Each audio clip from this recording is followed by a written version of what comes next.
அல்லாஹ் ரப்புல் ஆலமீன் ஒரு அடியானின் மீது நிலையான அன்பையும் பாசத்தையும் வைத்திருக்கிறான் என்பதற்கு மிக முக்கியமான அடையாளம் அல்லாஹ் அந்த அடியானை தொடர்ச்சியாக நல்ல செயல்களை செய்ய வைப்பது.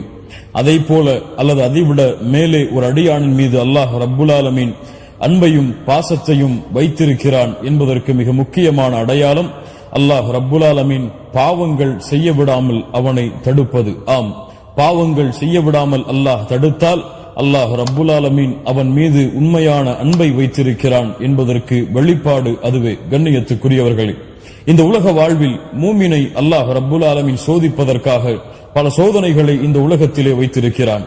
அந்த அடிப்படையில் அல்லாஹ்வுடைய தூதர் முஹம்மது ரசூலுல்லாஹ் ஸல்லல்லாஹு அலைஹி வஸல்லம் கூறிய மூமினை சோதிப்பதற்கான சோதனை மா தரக்து பஅதி ஃபித்னதன் அضر على الرجال من النساء. எனக்கு பிறகு என் சமூகத்துடைய ஆண்களை வழிகெடுப்பதற்காக எதையும் நான் விட்டுச் செல்லவில்லை பெண்களை தவிர என்று அல்லாஹ்வுடைய தூதர் ஸல்லல்லாஹு அலைஹி வஸல்லம் பெண்களுடைய சோதனையை குறித்து எமக்கு எச்சரிக்கை செய்தார்கள்.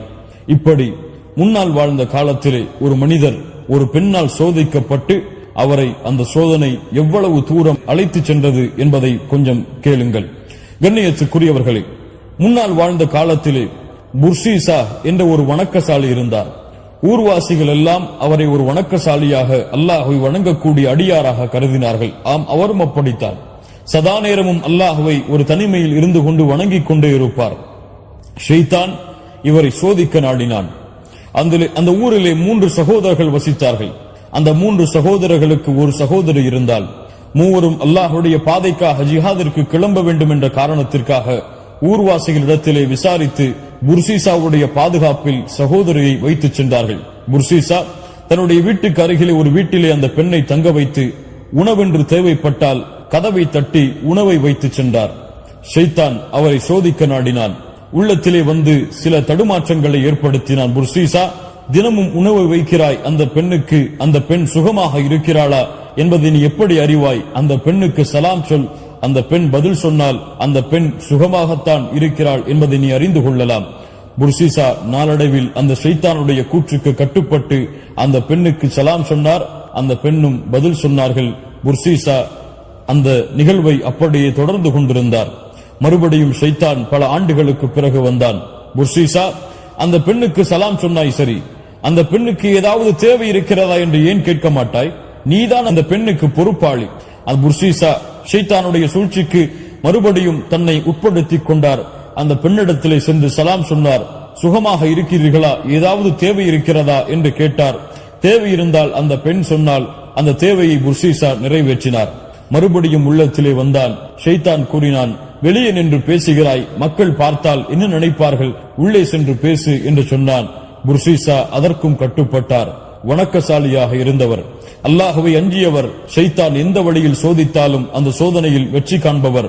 ஆனால் ஒரு பெண்ணின் மூலமாக புர்சீசாவை தொடர்ச்சியாக ஷைத்தான் சோதித்தான். அந்த சோதனைகளில் புர்சீசா தோற்றுக்கொண்டே இருந்தார். ஷைத்தான் ஜெயித்துக் கொண்டே இருந்தான். அல்லாஹ் ரப்புல் ஆலமீன் அதனால்தான் அவனுடைய புத்தகம் அல் குர்ஆனிலே ஷைத்தானை குறித்து எச்சரிக்கை செய்யும் பொழுது அல்லாஹ் கூறுகிறான், யா அய்யுஹல்லதீன ஆமனூ லா தத்தபிஉ குதுவாத்திஷ் ஷைத்தான் லா தத்தபிஉ குதுவாத்திஷ் ஷைத்தான். அல்லாஹ் ரப்புல் ஆலமீன் கூறுகிறான், ஈமான் கொண்டவர்களே, ஷைத்தானுடைய அடிச்சுவடுகளை பின்பற்றாதீர்கள். ஒரு அடி எடுத்து வைப்பீர்கள், ஷைத்தானுக்கு கட்டுப்பட்டு அடுத்த அடியை எடுக்க வைக்க சொல்லுவான். அடுத்த அடி எடுத்து வைப்பீர்கள், அதனுடைய விபரீதத்துடைய எல்லைக்கு அவன் உங்களை அழைத்து சென்று விடுவான். அதனால் ஷைத்தானுடைய அடிச்சுவடுகளை பின்பற்றாதீர்கள் என்று அல்லாஹ் ரப்புல் ஆலமீன் மூமின்களுக்கு அறிவுரை செய்கிறான். புர்சீசா ஷைத்தானுடைய அந்த சூழ்ச்சிக்கு கட்டுப்பட்டு கொண்டே வந்தார். ஷைத்தான் தனிமையில் பேசிய புர்சீசாவை தவறான செயலை செய்யும்படி ஏவினான். புர்சீசாவும் அந்த பெண்ணிடத்திலே தவறான முறையில் நடந்து கொண்டார். தவறான முறையில் நடந்து கொண்ட காரணத்தால் அந்த பெண் குழந்தையும் பெற்றெடுத்தாள். புர்சீசாவை ஷைத்தான் சோதனைகளை கொண்டு தொடர்ந்து தாக்கினான். மறுபடியும் உள்ளத்திலே வந்தான். புர்சீசா, உன்னுடைய தவறான செய்கையின் காரணமாக அந்த பெண் குழந்தை பெற்றுவிட்டாள். அந்த குழந்தை இருந்தால் உன்னுடைய தவறு மக்களுக்கு மத்தியிலே அடையாளம் காட்டப்பட்டுவிடும். அந்த குழந்தையை கொலை செய் என்று ஏவினான். ஷைத்தானுக்கு கட்டுப்பட்டு புர்சீசா அந்த குழந்தையை கொலை செய்தார். குழந்தையை கொலை செய்து விட்டாய், அந்த தாய் உயிரோடு தான் இருக்கிறாள், அந்த பெண்ணை நீ கொலை செய்யவில்லை என்றால் உன்னுடைய குற்றம் உலகத்திற்கு எடுத்து காட்டப்படும் என்று மறுபடியும் தூண்டினான். மறுபடியும் ஷைத்தானுக்கு கட்டுப்பட்டு அந்த பெண்ணையும் கொலை செய்து புதைத்தார் புர்சீசா. கண்ணியத்துக்குரியவர்களே, ஒரு சாதாரண சலாமை கொண்டு தன்னுடைய தவறை ஆரம்பித்தவர், அந்த தவறு ஒரு பெண்ணுடைய சூழ்ச்சியால் ஷைத்தானுடைய வழிச்சுவடுகளை பின்பற்றியதால் அவரை எவ்வளவு தூரம் எல்லையை கடக்க வைத்து ஒரு பெண்ணை கொலை செய்யும்படி அவரை தூண்டியதென்று பாருங்கள்.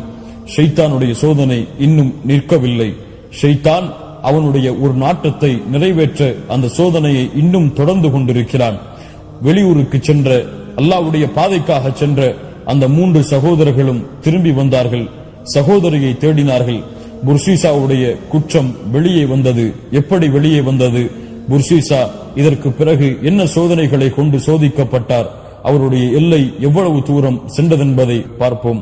வெளியூருக்கு சென்ற அந்த 3 சகோதரர்களும் திரும்பி வந்தார்கள். தன்னுடைய சகோதரியை தேடி சென்றார்கள். சகோதரி இல்லை. புர்சீசாவை அணுகி கேட்டார்கள். புர்சீசா சொன்னார், அந்த பெண் நோய்வாய்ப்பட்டு மரணித்து விட்டாள் என்று. புர்சீசாவுடைய உண்மையை ஏற்றுக்கொண்டு அந்த 3 திரும்பினார்கள்.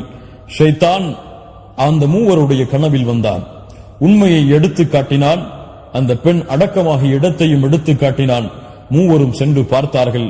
உண்மையை அறிந்து கொண்டார்கள். புர்சீசா எம் சகோதரியை கொலை செய்து விட்டார் என்று. புர்சீசாவின் மீதுள்ள கோபத்தை வெளிக்காட்டுவதற்காக புர்சீசாவுடைய வணங்குமிடத்தை இடித்தார்கள்.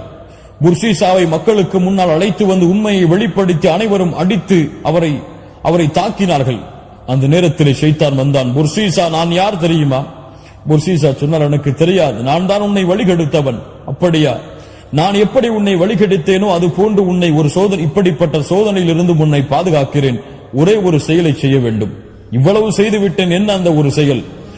ஷைத்தான் சொன்னான், எல்லாவற்றையும் செய்தாய், ஒரே ஒரு செயலை செய், எல்லாவற்றிலிருந்தும் உனக்கு பாதுகாப்பு. எனக்கு சுஜூது செய். அல்லாஹ் அக்பர். அல்லாஹ்வை வணங்கிக் கொண்டிருந்த ஒரு அடியான், அல்லாஹுடைய வணக்கத்திலே இன்பத்தை கண்டு கொண்டிருந்த ஒரு அடியான் ஷைத்தானால் சோதிக்கப்பட்டார். மிகப்பெரிய இக்கட்டிலே இருக்கிறார். சுஜூது செய்தால் விடுதலை என்று ஷைத்தான் சொல்லுகிறான். ஒரு சுஜூது தானே. புர்சீசா ஷைத்தானுக்கு சுஜூது செய்ய ஆயுத்தமாகி சுஜூதை செய்கிறார். ஷைத்தான் கூறுகிறான், உன்னிலிருந்து நான் விலகிக் கொள்கிறேன் என்று. அந்த ஊர்வாசிகள் புர்சீசாவை தாக்கி கொலை செய்து விடுகிறார்கள். அல்லாஹு அக்பர். ஒரு சலாமை கொண்டு தன்னுடைய ஷைத்தானுடைய சூழ்ச்சியை ஆரம்பித்த புர்சீசா ஷைத்தானுக்கு சுஜூது செய்து குஃப்ரை செய்தார், ஷிர்க்கை செய்தார். ஷிர்க்குடைய நிலைமையில் மரணித்தார். யா அல்லாஹ், ஷைத்தானுடைய சோதனையை பாருங்கள், ஷைத்தானுடைய சூழ்ச்சியை பாருங்கள். அல்லாஹ் ரப்புல் ஆலமீன் இந்த சோதனைகளிலிருந்து தப்பிப்பதற்காகத்தான் அல்லாஹுவை அஞ்சிக் கொள்ளுங்கள், ஷைத்தானுடைய அடிச்சுவடுகளை பின்பற்றாதீர்கள் என்று அல்லாஹ் ரப்புல் ஆலமீன் கூறுகிறான். புர்சீசாவுடைய வாழ்வு நாம் எல்லோருக்கும் பாடமாக, படிப்பினையாக அமைய வேண்டும். கண்ணியத்துக்குரியவர்களே, ஷைத்தான் ஒரு சிறிய தவறைத்தான் செய்யுமாறு ஏவுவான். சிறிய தவறுதானே என்று ஆரம்பிப்போம். அந்த தவறு எம்முடைய எல்லையை கடக்க வைத்து எவ்வளவு தூரம் எம்மை அழைத்து செல்லும் என்று எமக்கு தெரியாது. அல்லாஹுவை அஞ்சிக் கொள்ளுங்கள்.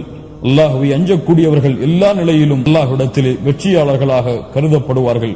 அல்லாஹ் ரப்புல் ஆலமீன் கூறுகிறான், من خشي الرحمن بالغيب من خشي الرحمن بالغيب جاء بقلب منيب ادخلوها